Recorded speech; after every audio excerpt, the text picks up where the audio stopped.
Olá, amigos. Continuando a nossa série pelos muitos caminhos de Deus e aprendendo que mais importante do que o homem ter andado no céu é Deus ter andado na terra. Nós chegamos a Tiberíades, o mar da Galileia. Leia comigo o Evangelho de João, capítulo 21. Depois disto, tornou Jesus a manifestar-se aos discípulos junto ao mar de Tiberíades. E foi assim que ele se manifestou. Estavam juntos Simão Pedro, Tomé, chamado Dídimo, Natanael, que era de Caná da Galileia, os filhos de Zebedeu, e mais 2 de seus discípulos. Disse-lhe Simão Pedro: eu vou pescar. E os outros disseram: nós também vamos contigo. E entraram no barco, trabalharam a noite toda e não apanharam nada.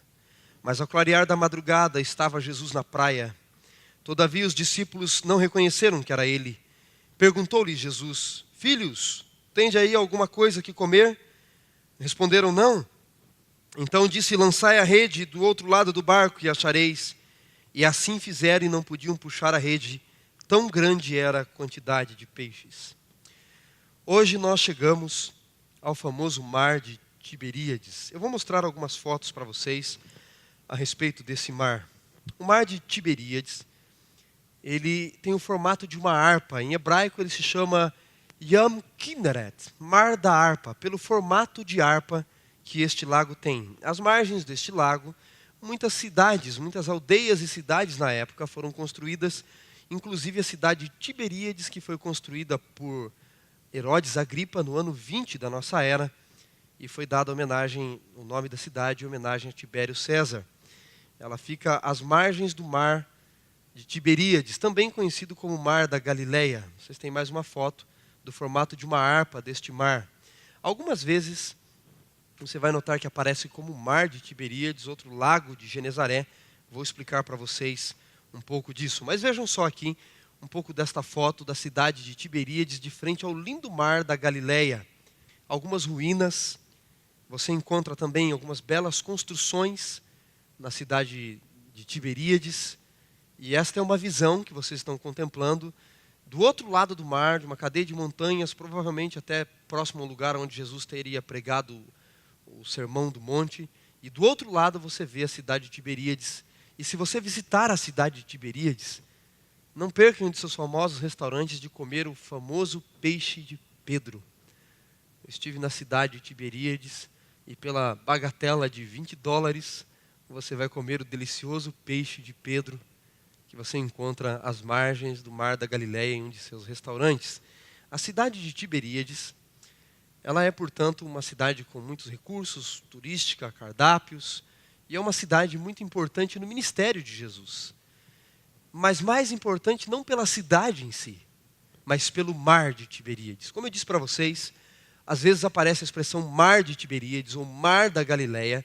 Isso porque a expressão Yam em hebraico, Yam Kinneret, mar da harpa, pode significar mar, ou a palavra Yam pode ter também o significado de lago. A primeira vez que a expressão Yam Kinneret, ou mar da Galileia, mar da harpa, aparece em Números 34, versículo 11. Ali você vai encontrar a expressão mar de Kinneret. Nos evangelhos, nós temos várias citações. Mateus, Marcos e João, por serem palestinos, judeus, eles usam a expressão mar. E Lucas, como já era grego, tinha uma disposição maior de palavras na sua língua, ele usa a expressão Lago de Genezaré. Mas a principal lição que nós aprendemos do Mar da Galileia não é das cidades lindas que estão à sua volta, mas que o Mar da Galileia é o lugar do chamado. É ali no Evangelho de Lucas, acompanhem comigo a leitura de Lucas, capítulo 5. Evangelho segundo o Dr. Lucas, capítulo 5, que Jesus confirma o chamado dos discípulos. Diz o verso 1 do capítulo 5. Aconteceu que ao apertá-la a multidão para ouvir a palavra de Deus, estava ele junto ao lago de Genezaré. Eu disse para vocês que Lucas usa a expressão lago. E viu 2 barcos junto à praia, o lago do lago. Mas os pescadores, havendo desembarcado, lavavam suas redes. Entrando em um dos barcos, que era o de Simão, pediu-lhe que afastasse um pouco da praia. E assentando, começou a ensinar as multidões. Quando acabou de falar, disse a Simão: volta ao lago e lançai as vossas redes para pescar. Respondeu-lhe Simão: Mestre, havendo trabalhado a noite toda, nada apanhamos, mas sob tua palavra lançarei as redes. E você conhece o resto da história. Eles lançam as redes e não conseguem puxar. Tão grande era a quantidade de peixes, precisam de ajuda.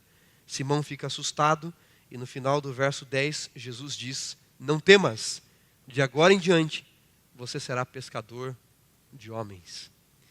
Muitas pessoas acham que este foi o primeiro chamado de Jesus aos discípulos. Não. Jesus já havia convidado muitos desses discípulos a segui-lo por ocasião do Rio Jordão, de João Batista e do seu batismo. Mas muitos dos discípulos que haviam resolvido seguir a Jesus, um pé seguindo a Jesus, outro pé no mundo. E talvez você que esteja me assistindo, você que esteja ouvindo esta mensagem, esteja numa situação semelhante. Conheceu a Jesus, ouviu falar de Jesus, mas você tem medo de segui-lo. Lembra que eu disse para vocês? O mar da Galileia, o mar de Tiberíades, é o lugar do chamado. E neste momento, no texto de Lucas capítulo 5, Jesus está confirmando o chamado que os discípulos receberam próximos do Rio Jordão. Mas ainda estavam nos seus antigos ofícios. E Jesus chama os discípulos, Pedro e alguns que ali estavam, e diz: Vinde após mim e vocês serão pescadores de homens. Por isso o mar da Galileia é o lugar do chamado. Por isso, se você está receoso de segui-lo, aprenda a lição do mar da Galileia. Mas quando você decide segui-lo, quando você resolve seguir a Jesus, quando você já foi chamado, estava com receio e Ele confirma o chamado a você, diversas situações difíceis vão surgir na sua vida. Aqueles que aceitam o chamado certamente não terão uma vida fácil. Leia comigo o Evangelho de Mateus. Mateus capítulo 8.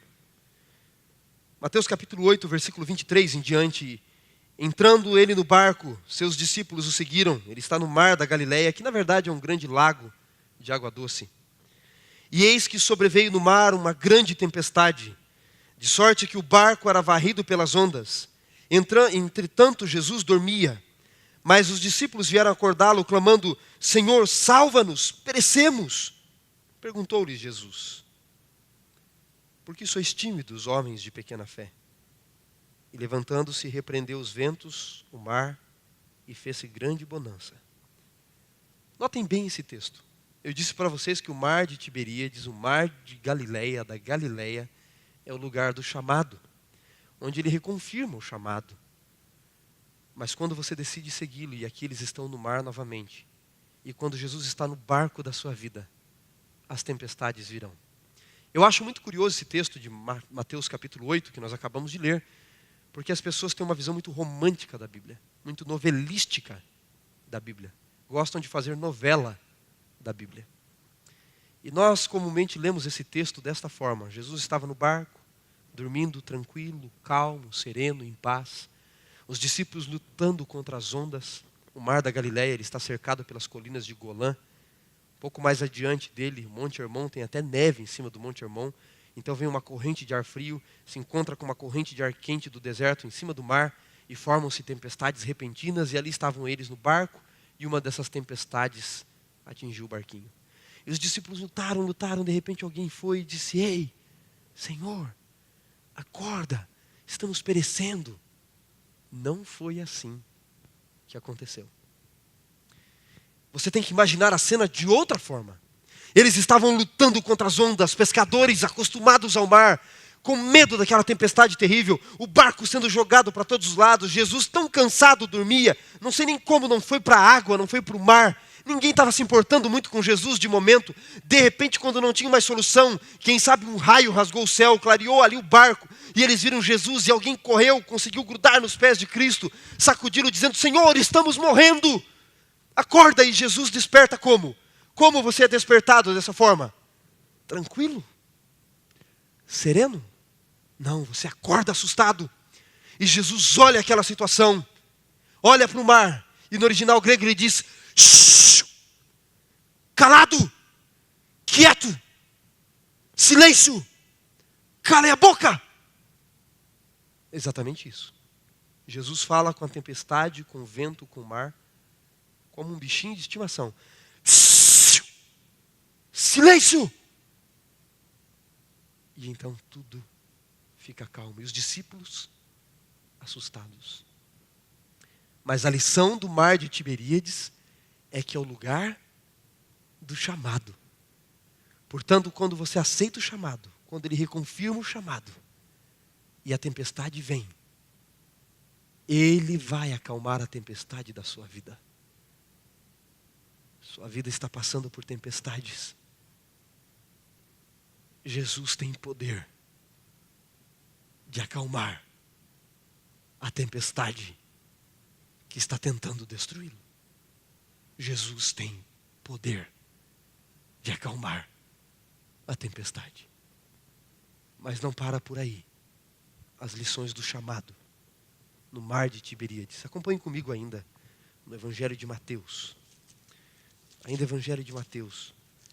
Jesus continua com os discípulos no mar, capítulo 14, versículo 22. Logo a seguir, compeliu Jesus os discípulos a embarcar e passar adiante dele para o outro lado, enquanto ele despedia as multidões. E despedidas as multidões, subiu ao monte a fim de orar sozinho. E caindo a tarde, ele estava só. Entretanto, o barco já estava longe a muitos estádios da terra, açoitado pelas ondas, porque o vento lhe era contrário. Na quarta vigília da noite, foi Jesus ter com eles andando sobre o mar. E os discípulos, ao verem andando sobre o mar, clamaram: é um fantasma! Jesus, porém, lhes disse: não temam, sou eu, tenham bom ânimo. E Pedro lhe disse: se és tu, Senhor, manda-me ir andando contigo sobre as águas. E ele disse: vem.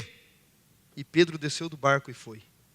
E você sabe, Pedro num momento reparou a força das ondas e começou a afundar. Lições existem para aqueles que aceitam o chamado de Jesus nessa história. Primeiro, ele confirma o chamado. Depois, quando a tempestade vem no barco da nossa vida, ele acalma as tempestades. Agora, quando você está no barco e ele está açoitado, às vezes Jesus convida você a sair do barco. Sabe o que é sair do barco? O barco representa a nossa redoma de proteção, de conforto. E talvez Jesus esteja desafiando você. Olhe bem para mim. Jesus deve estar desafiando você a sair da redoma de conforto. Quem sabe do banco da sua igreja para ir pregar. Quem sabe da sua casa para fazer uma faculdade. Quem sabe você terá que vender livros, comportar, terá que passar por grandes batalhas na vida. Jesus está convidando você a sair do barco, daquilo que é a sua proteção.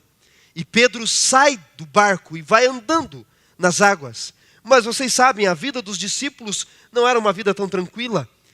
Entre eles brigavam para saber quem era o maior. Então imaginem a mente dos outros discípulos quando viram lá do barco, Pedrão está andando sobre as águas. E eles com ciúme. De repente o que acontece? Pedro afunda. Como vocês acham que aqueles discípulos que não gostavam dele, que brigavam para saber quem seria o maior, infelizmente no meio cristão ainda existe isso. Como vocês acham que eles se sentiram quando alguém que eles deveriam cuidar afundou? Eu fico pensando se eles não riram muito de Pedro. Eu fico imaginando que quando Pedro voltou para o barco, eles não ficaram rindo da cara de Pedro. Dias depois fazendo piada. Eu fico imaginando por que é que pessoas que se julgam ser cristãs, que julgam seguir a Cristo, não agem como Cristo agiria. Adoram quando alguém afunda. Não é à toa que Mahatma Gandhi chegou a declarar: eu gosto do seu Cristo. Eu não gosto é dos seus cristãos. Eu admiro o seu Cristo. Mas os seus cristãos são tão diferentes do seu Cristo. Eu até seguiria o seu Cristo, se não fossem os seus cristãos. Que pena, não é, irmãos? Mas nós não precisamos ser assim. Pedro afundou. Mas Jesus veio, estendeu a mão e o resgatou. E pense comigo, como você acha que Pedro voltou para o barco? Nadando? Certamente que não. Pedro voltou ao barco, andando sobre as águas, molhado, é verdade. Pedro afundou, é verdade. Riram de Pedro, possivelmente. Jesus o repreendeu. Pedro estava todo molhado. Quem sabe ele estava com vergonha. Mas uma coisa ninguém podia negar. Pedro teve coragem. de sair do barco. Pedro teve a ousadia de confiar, de sair do barco. Os outros nem coragem para isso tiveram. E você? Você tem coragem de sair do barco? O mar de Tiberíades é o lugar do chamado. Mas você tem que ter coragem de sair da sua redoma de conforto. E por último, no lugar do chamado, o mar de Tiberíades, nós voltamos a João capítulo 21. Abra sua Bíblia de novo comigo. João capítulo 21. Foi o primeiro texto que eu li com vocês, a introdução desta mensagem. Depois disto, diz o verso 1, tornou Jesus a manifestar seus discípulos junto ao mar de Tiberíades. E foi assim que ele se manifestou. E eu já li com vocês o texto. Pedro diz, eu vou pescar, os outros vão com ele. Esse texto pode parecer, mas ele não é o mesmo texto de Lucas 5, não é a mesma situação. Em Lucas capítulo 5, que também ocorre a pesca maravilhosa, aconteceu provavelmente uns 3 anos antes desse texto. No início do ministério de Jesus, ele chamou os discípulos no mesmo barco, no mesmo mar, da mesma forma. Eles estavam pescando e não haviam apanhado nada. Jesus manda eles lançarem a rede de novo e eles colhem grande quantidade de peixes. Agora Jesus havia morrido 3 anos depois. As esperanças tinham se acabado. E aqueles homens que foram chamados para pescar homens voltaram ao seu antigo ofício. Voltaram a apanhar peixes. Eu vou pescar, disse Pedro. Mas não apanharam nada. Se Tiberíades é o lugar do chamado, onde ele reconfirma o chamado, onde nas tempestades ele acalma a tempestade, e ele convida-nos a sair do barco. O que dizer desse texto? Sabe, Jesus nos chamou para pescarmos homens, mas há pessoas decaindo do chamado de novo. Há pessoas voltando aos seus antigos ofícios, abandonando os caminhos como Pedro. E Jesus então aparece e diz, vocês têm algo a comer? Verso 5. Nada, responderam eles. Lancem a rede do outro lado. E eles lançam a rede. E a Bíblia nos diz, no versículo 11, que apanharam 153 peixes grandes. Depois, Jesus teve um diálogo com Pedro. A partir do versículo 15, ele diz, Simão, filho de João, tu me amas mais do que estes outros? Sim, disse Pedro, eu o amo apenas. Apacenta as minhas ovelhas. De novo Jesus pergunta, Simão, tu me amas? Verso 16, pastorei as minhas ovelhas. Verso 17, pela terceira vez, tu me amas? Pedro diz, eu te amo, Senhor. E Jesus diz, como ele haveria de morrer no verso 18? Em verdade te digo, quando eras mais moço, tu te cingias a ti mesmo e andavas por onde querias. Quando, porém, fores velho, estenderás as mãos e outro te cingirá e te levará para onde não queres. Verso 19, disse isso para significar o tipo de morte com o qual Pedro haveria de glorificar a Deus. E depois de falar assim, acrescentou o quê? Segue-me. Tiberíades é o lugar do chamado. Disse Jesus a Pedro, não importa o que vai acontecer no meio, no início, no meio, no fim da sua vida, segue-me. É o lugar do chamado. Não importa as tempestades, segue-me. Não importa se você está sendo convidado a sair da redoma de conforto, do barco, segue-me. Não volte ao seu antigo ofício. Pedro interroga Jesus de um outro discípulo e Jesus responde no verso 22, se eu quero que ele permaneça até que eu venha, que te importa quanto a ti? Segue-me. Versículo 22. Tiberíades é o lugar do chamado, onde Jesus reconfirma o chamado, acalma as tempestades daquele que aceitaram o seu chamado, convida aqueles que já aceitaram a sair da redoma de conforto, como desafia você, e restaura o chamado daqueles que haviam desistido. Você já foi chamado uma vez? Você já ouviu a voz de Jesus a lhe chamar?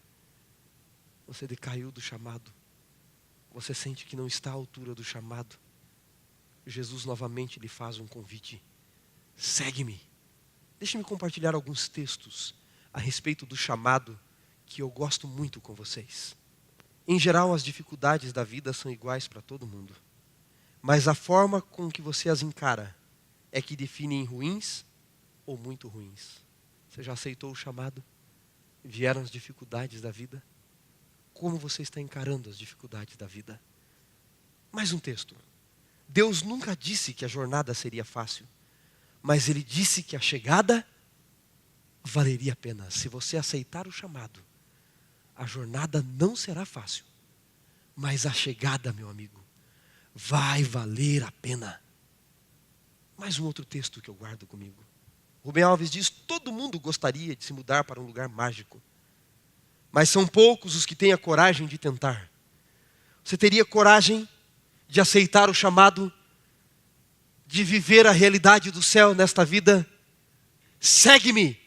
E se ninguém apoiar, segue-me. E se a tempestade da vida vier, segue-me. E se eu cair do chamado, segue-me. E se eu tiver vontade de desistir, segue-me. E se eu não me julgar apto, digno do chamado, segue-me.